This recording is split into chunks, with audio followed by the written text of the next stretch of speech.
कितने दिखते तुमको सुबह से शाम तक बोलो? एक भी दिखा? मिस्टर राव गौर से समझाइए। You also think on this what my statement is. कितना अंग्रेज देखा? नहीं देखा। अंग्रेज आए, गुलाम बनाए, धन को लूट लिया, कूट लिया, लेके चले गए। क्या मिस्टर? ले गया ना भाई। ఈ ఆంగ్లేయులు వచ్చి మన మన సంపత్తినంతా దోచుకు వెళ్ళారు. वो चले गए, वो छोड़ के चले गए। लेकिन मुसलमान भी उतना ही आए मिस्टर राव, मुसलमान भी उतना ही आए। लेकिन यहाँ 40 करोड़ मुसलमान कहाँ से हो गया? मार मार के हड्डियां तोड़ के सारे हिंदुओं को बना दिया मुसलमान। मिस्टर राव इस पर गौर करिए, छोड़ दीजिए उस सब। फिर से समझाइए और समझिए आप भी। यहाँ अंग्रेज क्यों नहीं दिखते? क्योंकि यहाँ वो बसने नहीं आए थे, वो लूट फाट कर लेके चले गए। लेकिन जो मुसलमान आए, सबको मुसलमान बनाने आए। उनका धर्म यही कहता है, सारे हिंदुओं को मुसलमान बना दिया वो। और जितना भी मुसलमान है सब हिंदू है, याद रख। फिर अंग्रेज क्यों नहीं है? बोल बोल समीर बोल। क्योंकि चले गए। उनका काम था लूटना, पाटना, गुलाम बनाना। डर के चले गए। सुभाष बोस आया, मूत गए सालों, भाग गए डर से। यहाँ से सुभाष के डर से भागा वो, गांधी के भीख मांगने से नहीं भागा। सारे लोग तैयार हो गए, भगत सिंह, चंद्रशेखर आजाद, लाल बाल, मरने मारने को। भाग, हमारा देश मुझे वापस दे।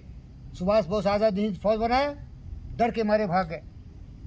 और ये अम्बेडकर बोला, लॉर्ड एडमिन कैटली प्राइम मिनिस्टर था इंग्लैंड का, बोला एकाएक आप कैसे आज़ादी दे दिए? बोला सुभाष के डर से हम लोग डर गए। हम वर्ल्ड वार 2 में इतने करीब हो गए थे कि अंग्रेज सारे हिंदुस्तानी को गुलाम बनाने की ताकत नहीं थी हमको, न पैसे थे न। और सारे सेना में हिंदुस्तानी सैनिक थे, याद रख मिस्टर राव। अंग्रेजों के सेना में सारे हिंदुस्तानी सिपाही थे, सब रिवोल्ट कर दिया।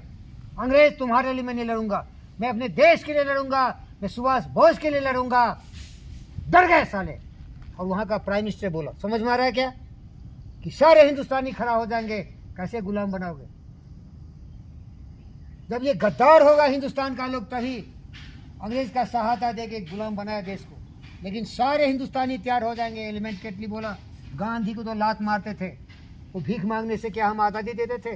हम डर के मारे भागे, क्योंकि सारे हिंदुस्तानी हमारे सिपाही रिवोल्ट कर दिए थे। हर जगह रिवोल्ट। सुभाष बोस के साथ सब खड़ा था। समझ में आ रहा है क्या?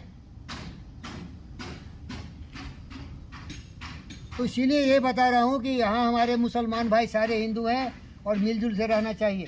उसमें जो ज्ञानी हैं, समझदार हैं, वो समझते हैं यही जो हिंदुत्व की बात करे। लेकिन बाकी लोग क्या, पढ़ा लिखा नहीं है, अनपढ़ गंवार है ना। हिंदू मुसलमान का यही है, पूरे दुनिया में मुसलमान का राज हो, सबको मार काट के ख़त्म कर दो, सबको राज कर लो। मक्का मदीना से शुरू हुआ और यहाँ हिंदुस्तान तक आ गया। यहाँ भी कब्जा कर लिया ना। महमूद गौरी आया, महमूद गजनी आया, फिर डिनेस्टी पर डिनेस्टी आया। उनका काम ही है कब्जा करो, मारो, काटो, बर्बाद कर दो। लेकिन आज के सिविलाइजेशन, अरे पीएफआई बंद हुआ ना भाई, पीएफआई का नाम सुना होगा? ये लोग पढ़ता नहीं भाई, पेपर